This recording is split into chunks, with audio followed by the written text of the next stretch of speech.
There was like Hollywood resistance to that movie. Like people didn't like that you were making it, it seemed like. Yeah, there was a lot of opposition to it. On the final day of filming, on the 5th take of the last shot, a bolt of lightning struck Jim Caviezel directly in the head while he hung on a cross in southern Italy. Fire came out of both sides of his skull. The crew screamed, a sound Caviezel later compared to the noise people made watching the planes hit the towers. That lightning would damage his heart so badly he'd need open heart surgery. It was a lightning strike. We got hit by lightning. I ended up having, 2 heart surgeries, including open heart. He'd flatline on the operating table, and he'd come back. The man playing Jesus, struck by lightning, killed on a table, and resurrected. That's not a metaphor. That's not a legend that grew over time. That actually happened, documented, witnessed, and confirmed by the people standing right there when it hit. And it's only one piece of a story that Mel Gibson kept quiet for 20 years, until he sat down with Joe Rogan and revealed everything. The deeper truth behind The Passion of the Christ, why Hollywood tried to destroy it, what really happened on that set, and what's coming next that could shake the world all over again. Pay attention, because this hits hard. The $30 million gamble. Every major studio in Hollywood said no. Not maybe, not let's revisit this. No, flat out. Mel Gibson walked into room after room and pitched the concept. A film about the last 12 hours of Christ's life, shot in Aramaic, Latin, and Hebrew, dead languages, with subtitles, extreme violence, and an R rating. The response from every distributor was the same. You're out of your mind. Because there's resistance, first of all, from secular Hollywood, where for whatever reason, Christianity is the one religion that you're allowed to disparage. But here's the catch. The rejection wasn't just commercial. It was personal. Gibson told Rogan that, in Hollywood, Christianity is the one religion you're allowed to openly disparage. A sincere, unironic film about the suffering of Jesus Christ wasn't just risky. It was offensive to the people who control what gets made. Rogan himself pointed out the contradiction, an industry that prides itself on being open-minded with a glaring blind spot for one specific faith. And then came the anti-Semitism accusations. Before a single frame had been shown to the public, the Anti-Defamation League raised formal objections. Prominent voices in Jewish organizations publicly condemned the project. The debate got so loud, it nearly buried the film before it was born. Gibson didn't flinch. He said the film's message was universal responsibility, that Christ's suffering was for all of humanity, and he proved it with one detail most people miss. That hand you see driving the first nail into the cross, that's Gibson's hand. His actual hand, not an actor's. He put himself in the frame as the one doing the damage. A theological statement hidden in plain sight. We are all responsible. So, what did he do when the entire industry shut the door? He kicked it down. $30 million. His own money, every cent. A career-ending gamble if it failed. He assembled a crew, found locations in southern Italy, hired a dialogue coach to train actors in dead languages nobody had spoken in centuries, and partnered with Newmarket Films, a tiny independent distributor. Then he did something no studio executive saw coming. He screened the film for pastors, for church leaders, for congregations. He built word of mouth through communities Hollywood had never once thought to court. On February 25th, 2004, Ash Wednesday, The Passion of the Christ opened. $83.8 million opening weekend, $370 million domestic, $612 million worldwide, the most successful independent film in history, the highest grossing R-rated film in America at that time. Churches bought out entire theaters. People who hadn't seen a movie in years stood in line. Roger Ebert called it perhaps the most violent film he'd ever seen, but acknowledged its raw power and emotional gravity. Every studio that said no watched from the sidelines while the movie they rejected became a cultural earthquake they couldn't explain. And they never forgave him for it. Now, if you're already hooked on this story, hit subscribe, because what happened on that film set is where this gets truly unbelievable. But the studio rejection was nothing compared to what happened once the camera started rolling, because what Gibson's lead actor endured on that set crossed a line that still hasn't been explained. What happened on that set? And get this, the Hollywood resistance? That was the easy part, because what Jim Caviezel went through during production blurred the line between acting and something that made hardened crew members question what they believed about reality. The Passion was shot over several months in the Italian town of Matera and at Cinecittà Studios in Rome. Winter conditions, freezing temperatures, 30-knot winds ripping across exposed clifftop locations 1,000 feet up. And at the center of all of it, Caviezel, 33 years old. Initials, JC. When he mentioned both of those facts to Gibson during their first meeting in Malibu, a 3-hour meeting where Gibson initially pitched a fake surfer movie just to get Caviezel in the room, Gibson told him he was freaking him out and hung up the phone. He called back the next day, told him plainly, "This role will end your career in Hollywood. You may never work in this town again." Caviezel's answer, "We all have our crosses to carry. We either pick them up or we get crushed under the weight of them." He'd been offered the role of Jesus twice before, once for a play, once for a television special. Turned it down both times. But Gibson's vision, the brutality, the authenticity, the absolute refusal to sanitize a single frame, that was different. Caviezel said this version would show the absolute fullness of the truth. Now here's where it gets intense, because he was not speaking metaphorically, not even close. During the scourging scene, the actor playing the Roman soldier missed the protective post set up behind Caviezel. The whip connected, twice. Real strikes on bare skin, full force.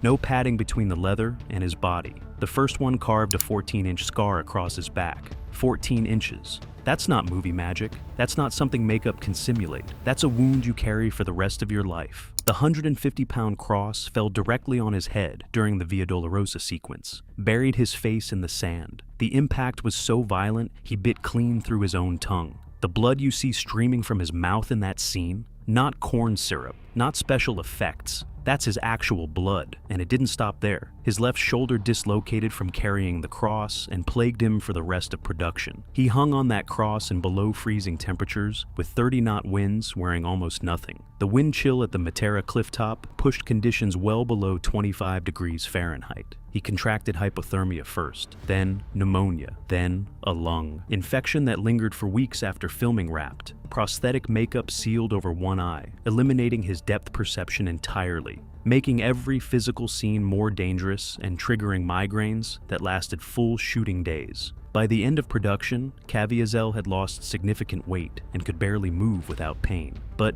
wait, it gets worse. The last shot, the Sermon on the Mount scene. 5th take, lightning, a direct hit to his body. Producer Steve McKeevity was close enough to witness the bolt connect with Caviezel and watched a fork of the same strike hit assistant director John Michelini, who was standing nearby holding an umbrella. Here's the detail that changes everything. It was Michelini's second lightning strike during the production. The same man, hit by lightning, twice, on the same film set. The statistical probability of that is almost incalculable. Caviezel described seeing fire pouring from both sides of his head. The crew didn't scream the way people scream at a jump scare. He said the sound they made was something he'd never heard before and never wanted to hear again. The same primal, sickened sound people made watching the towers fall on September 11th. That lightning damaged his heart so severely that over the next decade he'd require 2 cardiac surgeries, including a full open heart procedure. And in 2023, Caviezel revealed publicly what he'd kept private for years.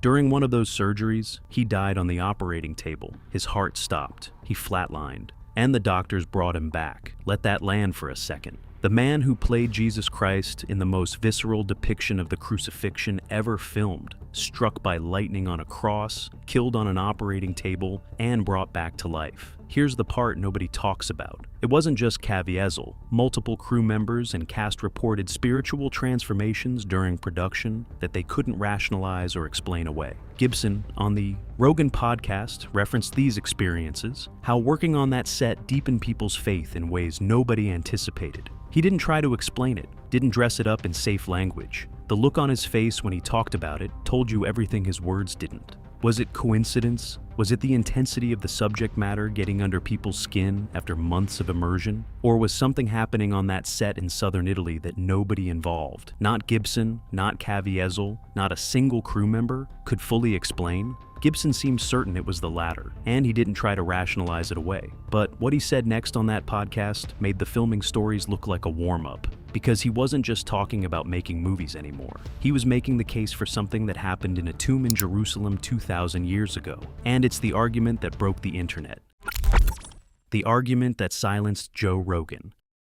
And this is the moment where the entire conversation shifted. You could feel it through the screen. Gibson and Rogan had been circling for a while, talking about Hollywood, about faith, about the deep corruption inside the Catholic Church itself. And Gibson did not hold back. He didn't spare the institution he loves. He talked about the abuse scandals, the cover-ups, cases like Theodore McCarrick, the former cardinal laicized in 2019, after decades of allegations against minors and seminarians. Gibson sees that kind of betrayal as evidence of something darker than bureaucratic failure, a spiritual infiltration of an institution meant to carry light. But he draws a sharp line. He doesn't reject the church. He demands more of it. He calls that love, not rebellion. And millions of believers who've watched scandal erode trust while their personal faith stays unshaken. They hear themselves in Gibson's voice. Pay attention to this next part, because this is where Rogan pushed the conversation to the place Gibson had been building toward the entire time. The resurrection, the single claim at the center of Christianity that either makes the whole thing true or collapses it entirely. 2,000 years of theology, civilization, art, and war, resting on one question. Did it happen? And Gibson didn't flinch, not for a fraction of a second. He started with the Gospels, not as mythology, not as spiritual allegory, but as historical record. His exact words: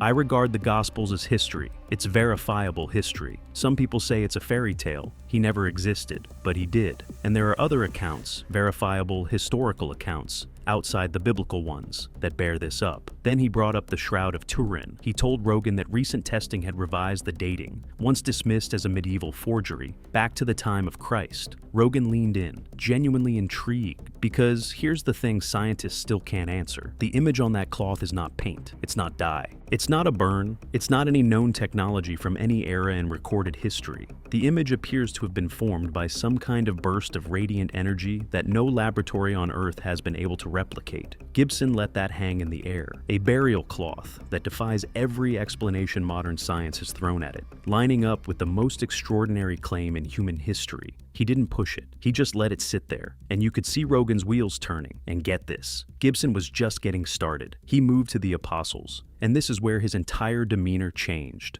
The pace slowed, the volume dropped, the weight in his voice doubled. After the crucifixion, the 12 men who had followed Jesus had every reason to walk away. Their leader had been publicly tortured and executed by the most powerful empire on earth. The movement was finished, dead. The rational move, the survival move, was to disappear. Go home, deny everything, and live out the rest of their lives in silence. Not one of them did. Every single one of them chose death instead. Gibson leaned in toward Rogan. Every single one of those guys died rather than deny their belief. He paused. Let the silence stretch, then quieter. And nobody dies for a lie. Nobody. 12 men. 0 recantations. That's not theology. That's a body count. Think about that. People lie to save their own lives. That's not moral weakness. That's survival instinct hardwired into every human cell. People do not endure years of persecution, imprisonment, public torture, and execution to protect a story they invented around a campfire. Something happened to those men. Something so fundamentally reality-shattering that dying was preferable to denying it. Rogan sat completely still. His hands weren't moving. He wasn't reaching for his coffee. He wasn't glancing at his producer, the biggest podcaster on the planet, a man who has built the most listened to show in history by challenging every claim and dismantling every assumption. And he just sat there, processing it, not arguing, not deflecting, not doing what hosts do when they want to move the conversation along, just absorbing the weight of what Gibson was saying. And the silence in that room said more than any rebuttal ever could. And then Gibson delivered the line, the one that went viral across every platform on Earth within 24 hours. He said it with the kind of raw, unfiltered certainty that most public figures spend their entire careers avoiding. Who gets back up 3 days later after he gets murdered in public? Who gets back up under his own power? Buddha didn't do that. No hedge, no filter, no brand management, No carefully worded disclaimer, just a man saying what he believes to be true in front of millions of people, like he'd stopped caring what it cost him a long time ago.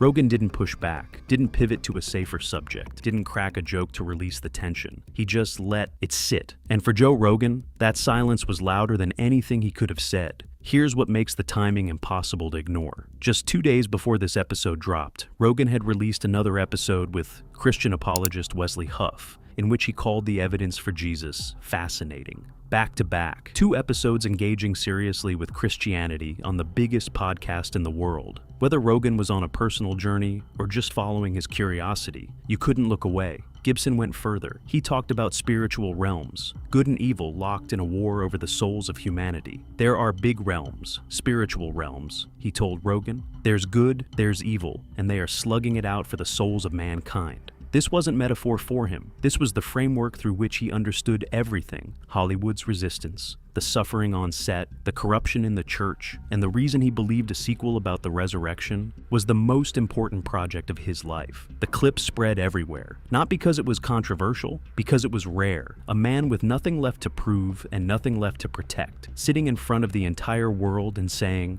"I believe this, all of it, to the full." And the internet didn't mock him. The response was something closer to hunger. Comment sections flooded with people sharing their own faith journeys, their own doubts, their own quiet moments of belief they'd never spoken out loud. The clip didn't go viral because of celebrity gossip. It went viral because it touched something millions of people had been carrying in silence for a very, very long time. The sequel that changes everything. Now, here's the part that ties this whole story together. Because Gibson told Rogan he's making a sequel, and it is nothing like what you'd expect. It's called The Resurrection of the Christ. The script took 7 years to write. Gibson worked on it alongside his brother and Randall Wallace, the screenwriter behind Braveheart. Gibson called it an acid trip. Said he'd never read anything like it. Said it's the most ambitious thing he's ever attempted, and he's not entirely sure he can pull it off. And get this. Here's what makes it fundamentally different from The Passion. The first film was linear, 12 hours, brutal, chronological, start to finish. The sequel is none of those things. Gibson told Rogan that to tell the resurrection story properly, you have to start with the fall of the angels. That means another realm entirely. You need to go to hell. You need to go to Sheol, the realm of the dead in ancient Hebrew cosmology. The narrative spans from the fall of the angels to the death of the last apostle. It's non-linear. It moves through time, through realms, through dimensions of existence that no mainstream film has ever attempted to depict. Past and future collide. Heaven and hell share the screen. In a 2022 interview, Gibson admitted it was getting into territory that felt almost like science fiction. And that's coming from the man who directed Apocalypto and Braveheart. Jim Caviezel will return as Jesus. Gibson plans to use CGI aging technology to bridge the 20-year gap since the original. A massive technical challenge given that the sequel takes place just 3 days after the events of The Passion. Filming is expected in Italy, with Gibson hoping to begin production in 2026. Caviezel hasn't been quiet about his expectations. He said publicly that he believes this will be the biggest film in world history. Not the biggest religious film, the biggest film, period. Think about the visual potential, the fall of angels. Not a Renaissance painting, but a cataclysmic event rendered with modern filmmaking technology by a director who doesn't believe in holding back. The descent into Sheol, the ancient Hebrew underworld, the realm of the dead. A place no camera has ever tried to go. The harrowing of Ihil. And then the resurrection itself, not depicted as a gentle awakening in a garden with soft light and a choir humming, but as a cosmic detonation that shatters the boundary between realms. An event so massive it rewrites the rules of existence. Gibson has spent over a decade thinking about how to show these things, and he's made absolutely clear that the Sunday school version, the safe version, the version that makes everyone comfortable, is not what he has in mind, not even close. But here's the question that should keep you up tonight. If Gibson pulls this off, if he puts the resurrection on screen the way he described it to Rogan, every single person in that theater will have to confront something they can't unsee. If it happened, what does that mean about reality, about death, about what comes after? And if it didn't happen, why did 12 men choose to die for it? What did they see that was worth more than their lives? The script is finished. The vision is locked. And the last time Hollywood told Mel Gibson he couldn't make a religious film, he made the most successful independent film in history with his own money. The story isn't over. The real question Gibson is asking isn't about cinema at all. It's about what happened in that tomb. What those 12 men witnessed that was worth dying for. And whether the world is ready to see it, depicted not as a gentle myth, not as a sanitized Sunday morning story, but as something that might actually be true. What if the most important event in human history has never been properly shown, and the one man willing to show it has been waiting 20 years for exactly this moment? If this story shook something loose in you, drop a comment below. We genuinely want to hear what you think. Subscribe and hit the bell, because when that sequel finally drops, this is where you'll hear about it first.